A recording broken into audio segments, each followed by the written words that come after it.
Bienvenidos, estimados estudiantes, nuevamente a nuestras clases virtuales. El día de hoy vamos a tratar el curso de Historia del Perú, el tema número 8. Como ya hemos ido viendo en las sesiones anteriores, pues la sesión número 7 cerramos con la República Aristocrática. Luego de la República Aristocrática vienen sucesos muy importantes en lo que corresponde en el gobierno del Perú, pues se da inicio a lo que se conoce como hoy la el oncenio de Leguía, ¿ya? ¿Por qué oncenio? Bueno, porque Leguía dura en el poder 11 años, ¿no?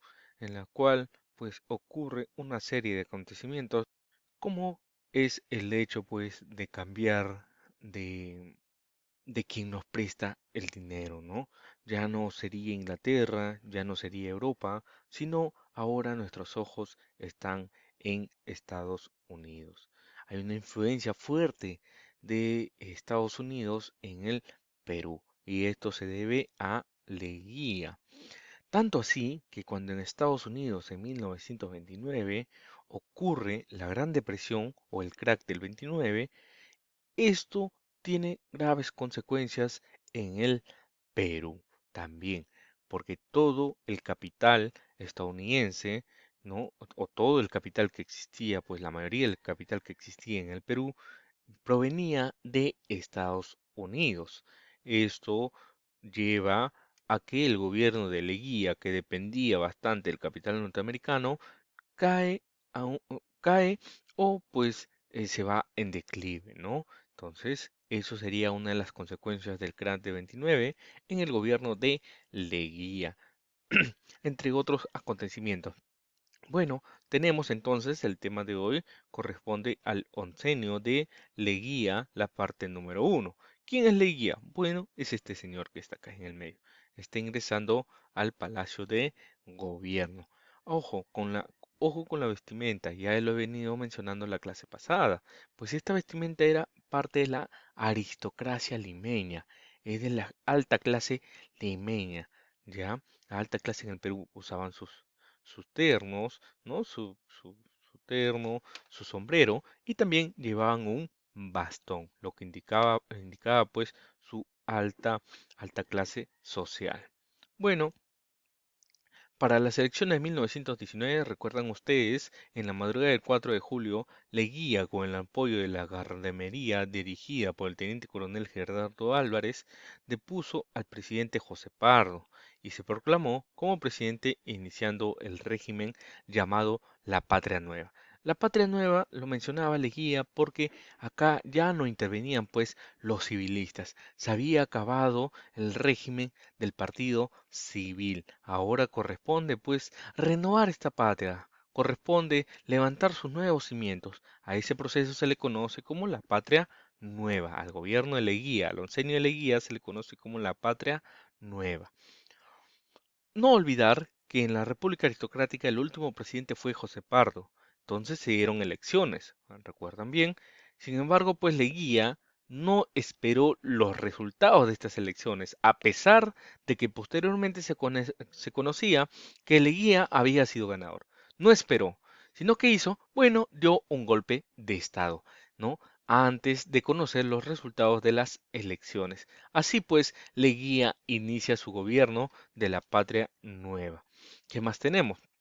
Pues tenemos que también Leguía, una vez dado el golpe de Estado, convoca a elecciones para formar una Asamblea Nacional y reformar la Constitución. Ojo con ello, el principal objetivo de esta Asamblea Nacional era reformar la Constitución, que inició sus funciones el 24 de septiembre de 1919 y que entraría en vigencia pues justo ese año y posteriormente en 1920, ¿no? Teniendo como presidente a Mariano Cornejo, ya, teniendo como presidente a Mariano Cornejo, el primer acuerdo fue reconocer a Leguía como presidente constitucional del Perú. Ojo con ello, la Asamblea Nacional empieza sus funciones el 24 de septiembre de 1919, se promulga la Constitución en 1920, ¿no? Y su acuerdo principal es reconocer a Leguía como presidente constitucional del Perú. Acá tenemos una línea de tiempo de lo que vamos a hablar. En 1919 se inicia la Patria Nueva Leguía mediante el golpe de Estado. En 1920, la Asamblea Nacional elabora una nueva constitución política. En 1924 se funda el APRA en México y en 1928 Mariátegui funda el Partido Socialista del Perú. Bueno, así tenemos lo que vamos a hablar. Las características generales del gobierno de Leguía, pues se inicia la dependencia económica hacia Estados Unidos. Luego de la Primera Guerra Mundial, pasó a ser la nueva potencia mundial. También, durante los primeros años de su gobierno, se dedicó a promover la modernización del país, por lo que logró un gran apoyo popular.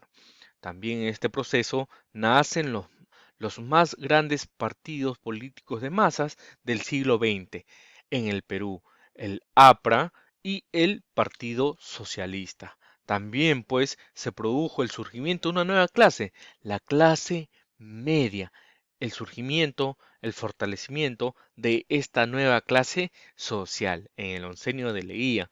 También se da la persecución a los líderes de las posturas ideológicas contrarias al gobierno, sobre todo a los miembros del partido civil.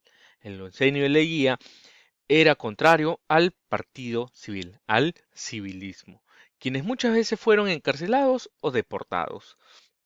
Tenemos la Constitución de 1919 que fue elaborada por la Asamblea Nacional y reemplazó a la Constitución de 1860, convirtiéndose en el sustento jurídico del régimen de Leguía. ¿Qué contenía esta Constitución? ¿Cuáles fueron sus primeros o sus principales aportes? Bueno, la prolongación del mandato presidencial de 4 a 5 años. Antes era 4 años, ahora es de 5 años.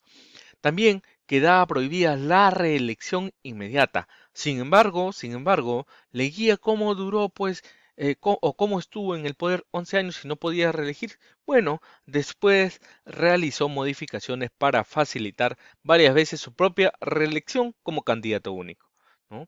También el reconocimiento a las existencias legal de las comunidades indígenas. Esto es un hecho muy importante porque Leguía, pues, ya reconoce legalmente a las comunidades indígenas e incluso pues establece la formación del patronato de la raza indígena para proteger a los indígenas y también establece el Día del Indio, que hoy se conoce como el Día del Campesino, el 24 de junio. Ojo con ello.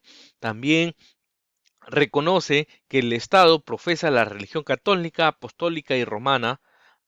Así, nadie podría ser perseguido por sus creencias religiosas.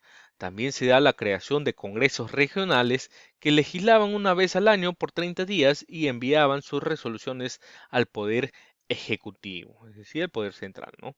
Surgimiento de los nuevos partidos políticos. Esto hecho muy importante dentro del oncenio de Leguía, ¿no?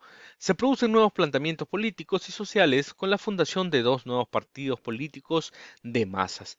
Por un lado tenemos al ya conocido y popular, y por ustedes también, el APRA, que es la Alianza Popular Revolucionaria Americana, pues fue fundada por Víctor Raúl Haya de la Torre en 1924 mientras se encontraba en exilio en México. Es un partido fundado en México. Este era un movimiento de jóvenes de clase media, ojo con ello, clase media, con una posición antiimperialista. Antiimperialista, pues lo conocían a las grandes potencias, ¿no? Como Estados Unidos, como la Unión Soviética, como Rusia, como China. Esos son países imperialistas, son grandes imperios. Ya, la posición de ellos era antiimperialista contra esos imperios. En su obra fundamental, el antiimperialismo y el APRA, se encuentran los planteamientos fundamentales del pensamiento del partido aprista, que posteriormente se llamaría así, pues, ¿no? Hasta el día de hoy, partido aprista, ¿no? Y por otro lado tenemos al Partido Socialista del Perú, quien fue fundado por el gran José Carlos Mariátegui, ¿no? Fundador fundador de la primera revista Mauta en 1926 y luego del Partido Socialista en 1928, donde promovió la creación de la CGTP, que es la Central General de Trabajadores del Perú, Y su obra más importante es Los siete ensayos de interpretación de la realidad peruana, un muy importante libro, ¿no? También, pues, en el aspecto económico, tenemos que Augusto Leguía contó con apoyo del capital norteamericano, ya lo habíamos mencionado, ¿no? En forma de empréstitos, es decir, de préstamos para modernizar la salud, la educación, la tecnología agrícola y otras actividades públicas. Por ello, nuestra economía quedó sometida a influencias de los Estados Unidos. Entre otras obras, también se creó el Banco Central de Reserva del Perú, Banco de Reserva del Perú, que posteriormente sería el Banco Central de Reserva del Perú, como única entidad autorizada para emitir billetes respaldados de oro físico, fondos en dólares y libras esterlinas, así como regulador del sistema crediticio hasta el día de hoy.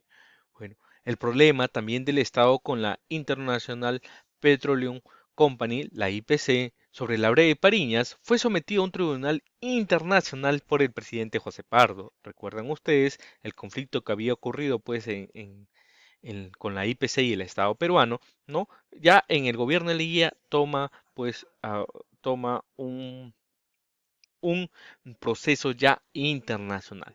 Ya para 1922, se dio el laudo arbitral en París. Este favorecía a la IPC, la cual recibe la propiedad del suelo y el subsuelo de Brey Pariñas por 50 años más, sin modificar ese laxo los impuestos sobre el petróleo, pero a pesar de ser negativo para el Perú, Leguía aceptó el laudo.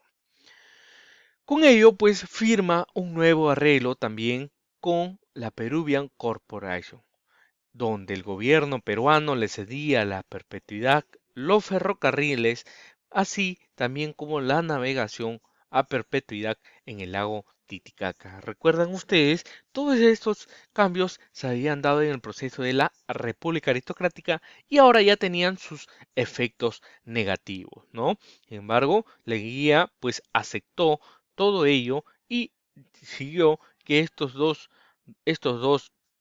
grandes empresas, estas dos grandes compañías, sigan laborando en el Perú. También pues esto provocó indignación, ya que solo faltaba pagar 11 cuotas de las 33 establecidas en el contrato Grace, ¿no? 11 cuotas, solamente 11. Sin embargo, Leguía pues dio a perpetuidad, ¿no?, los ferrocarriles y la navegación sobre el lago Titicaca. Bueno, estimados estudiantes, eso es todo por hoy.